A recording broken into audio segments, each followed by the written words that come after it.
Hey everybody, Bruce here, and I'm going to be going through the solution for skill building exercise number 45, which has you build a player class. Okay, so I'm going to go right to the code.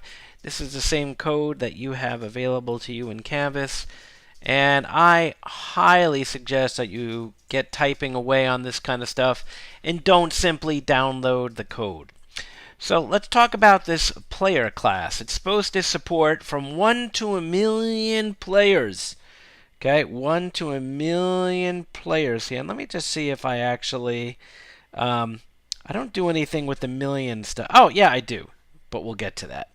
The next thing I want you to do is have the ability to create new players. Okay, when a new player is created, a name and a player color needs to be assigned. When a new player is created, we need to set their status to alive. A new player will also be assigned a blank list of tools when they are created. This list will hold future tools, one throughout the game. And let's see, methods for this class that we're going to create, for this player class, will need to be created. Get the user's list of tools, get the user's status, whether they're alive, dead, breathing, or injured, have the ability to add or remove a tool. So here I created a class named player, and here I created the constructor method, which is known as the underscore init. And I stated in the requirements that we needed to have a player name and a player color. Remember that self refers to the particular object being referenced, and when you instantiate the new object in your code, you don't need to place a parameter for self. It's implied. So here I'm taking the player name and setting this object itself property to the name passed in. Same thing with the player color. It said that we need to set new players that we construct equal to alive. That's the player status. And then I created an empty list which is going to hold the player's tools. Okay, so take a look at that. The next thing I needed to do was to create a method to get the tools that a player has.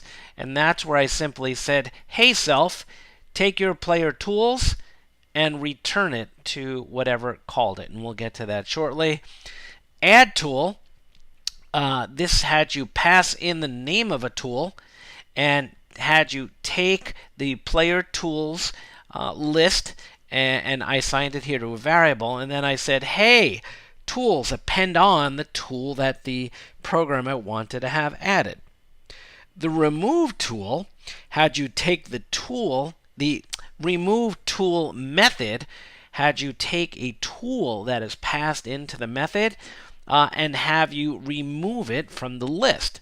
So here again, I got the tools as a list, and then using list.remove, tools.remove, and the name of the item I want to remove, I can remove that item from the list. And I believe, did I have you reference? No. But if you want to go look up on python.org some of the things you could do with lists, you'll find you have the ability to remove something from a list by its value. Get status, that's going to be the method we're going to call to get the player status, whether it's alive, dead, injured, or breathing. And set status is going to allow us to pass in a status to this method, and then have the status set itself, have the object set itself's player status to that status you pass in. So that's our class definition, right? We can make one player out of this or a million players. Okay? In fact, I think one of the one of the skill building exercises has you create a bot army, an army of bots similar to players. Okay, so let's go down to the main function here, and where we are going to create, instantiate a new player named Bruce Elgort and set their color to blue. And we're going to assign the variable Bruce to be that object. So now, if I call Bruce.playerName, right, I can get the player's name, right, which happens to be Bruce Elgort. Then I can get a list of the tools that Bruce has. So if I take the object we created, Bruce, and I call the getTools method, doesn't take any parameters, any arguments here, and I assign that to a variable, this is going to be a list of the tools that Bruce has. And if you remember correctly, Bruce has no tools when he started off. In fact, let me just run this to show you that. So run. So you can see here, current list of tools for Bruce is an empty list. So let's carry on. And there's my name, by the way. That came from right here, player name. Okay. So we're going to add tool now. We're going to give Bruce, right, we're going to call the add tool method, and we're going to pass in hammer as an argument. And Bruce should then have a hammer because that object is going to call right here, see, right there. And now Bruce has a hammer, right? Okay, let's carry on down here. So let's now give Bruce a bow and arrow. So he'll have two tools. He'll have a bow and arrow, right, and a hammer. And you can see that right here, right? Because I call the add tool method again, and I gave Bruce a bow and arrow. Now the next method is the remove tool. I said, hey, somewhere in the game, Bruce lost his hammer, and now we can call the object with its remove tool method to remove the hammer, and that goes up in the object itself and runs this bit of code. Got it? And down here, we're going to set the status to dead or injured or whatever you want, and then we're going to display that status again, calling the getStatus method. So let's see. Ready? Run. And you can see that it says that his status is dead. Now, if you wanted to create another player, right, check it out. I can say that Gail equals player. Gail's a player, and her name is Gail Ujifusa. And let's give her a status of injured. Okay, she's injured. And then if I say take Gail, and let's see, add tool, and let's give her money. Money is a tool. And then I'll say here, I'm just going to copy this. What should we do? Let's just copy this line right here to display her status. Okay. So let's display Gail's status here. We need to change the object's name here to Gail. Gail is the object. And we'll do here Gail. So we're doing both the name, right, and the status in one.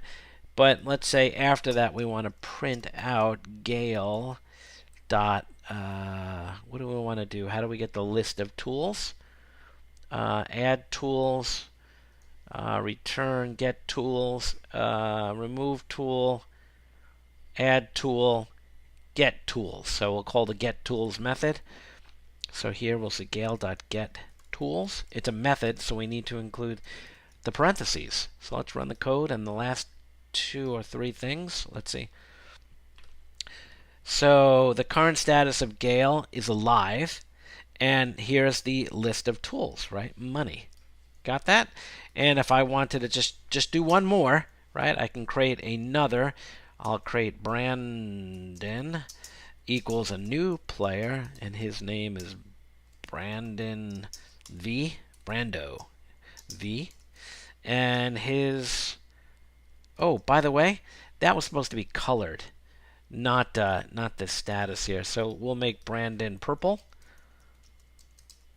There you go. And we'll set Brandon dot set status equal to breathing.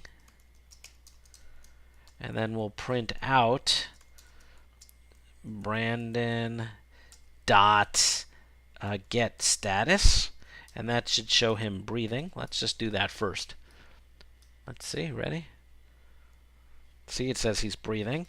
And then if we say print out Brandon dot player name, the property, it should print out Brandon V, right? Check it out. There it is.